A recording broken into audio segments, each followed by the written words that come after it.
एक व्यक्ति पहाड़ से कूदकर अपनी जान देने जा रहा था। उस पहाड़ पर एक सन्यासी भी रहता था। सन्यासी ने उस व्यक्ति को देखा और कहा, रुको, ये तुम क्या कर रहे हो? व्यक्ति ने कहा, अब मत पूछो मैं क्या करने जा रहा हूँ। बस अब जीवन में जीने योग्य कुछ नहीं रहा। ऊपर वाले ने भी कुछ नहीं दिया, वो भी सिर्फ पैसों वाले की ही सुनता है। भगवान भी न जाने कितना भेदभाव किया मेरे साथ। मेरे पास अब कुछ नहीं बचा है।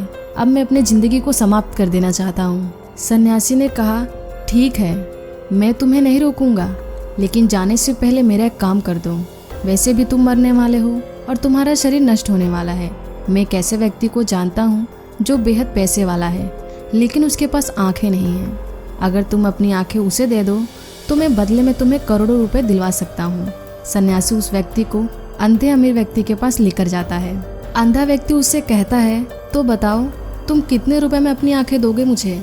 व्यक्ति सन्यासी से कहता है, ये कैसी पागलों वाली बातें हैं भला, मैं जीते जी अपनी आंखें कैसे दे सकता हूँ? सन्यासी ने कहा, तुमने तो कहा था अभी कि मेरे पास कुछ नहीं है। भगवान ने सब कुछ छीन लिया है, तो फिर आंखों के जाने से क्या फर्क पड़ेगा तुम्हें? तुम अपनी आंखें दे दो और मुंह मांगे कीमत ले लो, और फिर मैं उसी पहाड़ी के किनारे तुम्हें छोड़ दूंगा, फिर तुम वहां से कूद जाना। उस व्यक्ति ने कहा, तुम एक पागल और सनकी सन्यासी हो। सन्यासी ने कहा, पागल मैं नहीं, पागल तुम हो। तुमने ही कहा था ना भगवान ने तुम्हें कुछ नहीं दिया, और अब तुम्हें आंखों के बदले मुंह मांगी कीमत मिल रही है, तो तुम मना कर रहे हो। व्यक्ति समझ जाता है कि सन्यासी उसे यहाँ क्यों लेकर आया है, और व्यक्ति को एहसास होता है कि उसने क्या गलती की है। जिस आंखों को वो मुंह मांगी कीमत ने न बेच सका, उन कीमती आंखों के लिए उसने ईश्वर का भी कभी धन्यवाद नहीं किया था। उसने भगवान से माफ़ी मांगी और कहा, इतना अनमोल शरीर देने के लिए आपका शुक्रिया। क्या आपने कभी अपनी आंखों, कान, नाक, मुंह, शरीर से प्यार किया है? नहीं ना, करोगे भी क्यों?